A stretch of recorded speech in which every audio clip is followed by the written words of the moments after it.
Wildfrost is a new roguelike deck builder that was just recently released on Steam and the Nintendo Switch. This game is extremely tactical, and by using cards and summoning companions, you'll fight bosses, get stronger, all in an effort to push back the eternal winter. I never heard of this game until like a week ago, and would have missed it had I not been keeping up to date with Northernlion's run of it. I thought it looked fun, like something I would have loved to get on the fast approaching Steam summer sale.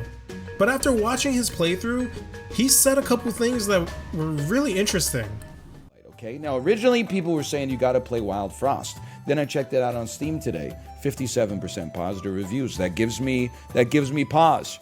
57% positive reviews for a movie, you're like, this might be okay. 57% positive reviews for a game, you're like, I mean, in a world where like a 7 out of 10 is considered like a shot to the damn gut, 57 is kind of crazy. Then I looked at the Steam reviews and people were like, this game is too hard. And I said, you know what? For all the reasons that a game could get a negative review, being too hard is the best reason for me to play it in spite of the reviews. Maybe it will be too hard, that's fine. But at least it's not like, hey, this game's boring. At least it's not like, hey, this game like hurts my eyes and made me throw up. It's just, you know, the balancing might be a little touchy. And in all honesty, after hearing all that, I was in disbelief. The game appeared to be well polished and had so much damn charm. Literally. Was it really that bad? Is it really that difficult? Was it fair for this game to be getting the mixed reviews it was getting all because of some balancing issues? As a fan of the genre, I really just had to find out for myself.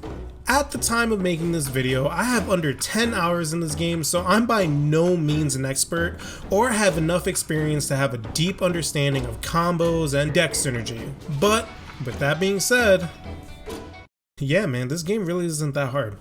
While a lot of people complain that they couldn't get past the first world, I was able to do that in almost every run I've played, including my very first. And on my 7th, I beat the game. Supposedly. Apparently there's a true ending I have to get to. Now I'm in no way discounting anyone's experience with this game or trying to negate any of the negative reviews. Every gamer can have different experiences with the same exact game. And I wouldn't even go as far as to say that I'm good at Wild Frost or even the roguelike genre. And as I played more and more, I do understand some of the frustration players were complaining about. I can see some of the concerns with the balancing. For the most part, your heroes can be underwhelming and not really do much if you draw a bad hand, setting you up for bad runs almost immediately. Sometimes you'll invest in charms that are absolutely useless. And then other times, the game throws useless cards and companions at you, preventing you from building any kind of synergy. But from my personal experience, these issues haven't been any more annoying than any other game in this genre. I still struggle to beat card-based games like Slay the Spire, and I'm too impatient as a player to beat a roguelike like Spelunky 2.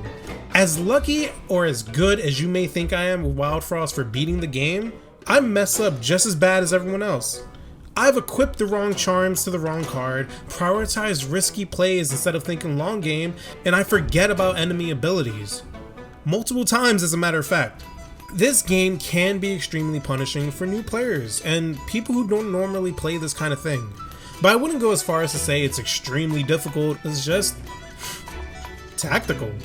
You have to think 3 moves ahead, and if you make a really dumb mistake, you will get punished. Positioning, enemy abilities, which card attacks what enemies this turn, and what effects they'll have with it. It can be overwhelming because it is a lot to process, but that's what made this game so fun. That's what makes roguelikes fun. I've had bad runs with bad charms and was still able to make it really close to the end through sheer force of will and just thinking. And it's not like this game doesn't try to help either. By completing challenges and doing multiple runs, you'll unlock shops, which can then unlock more cards, companions, and even other playstyles, allowing you to discover other types of deck synergy and come up with clever strategies to cheat this game like you would not believe. While a player like me prioritizes the snow themed deck, my girlfriend loves the gnome deck and was able to make it to the end even though she's not good at this kind of stuff. So when it came to concerns about the difficulty, it seems like a lot of these were just unwarranted. Thankfully, it seems like I'm not the only one who thinks this way. Since it was stuck in mixed reviews, it grew to have a dedicated fan base from players just like me who just had to try it out, and is now sitting at a mostly positive and is doing well. with promises of future patches and content updates. And with this game being made by a 2-person team, I wish these developers all the best for currently giving me one of my favorite deck builders out there. So if this gameplay looks fun, I could not recommend wildfrost enough. Please check it out if this looks like the kind of thing you'd enjoy playing. And if you have played it, let me know down below what you thought about it. I'm gonna snow stick you again to freeze your counter. We get to attack for 3, and you've been killed. So one of the reviews I saw of this, I'm losing my mind, said after 10 attempts and failing to defeat the first combat, I decided the balancing was off. Really? Have you tried following the text that they give you in the game and making appropriate decisions accordingly?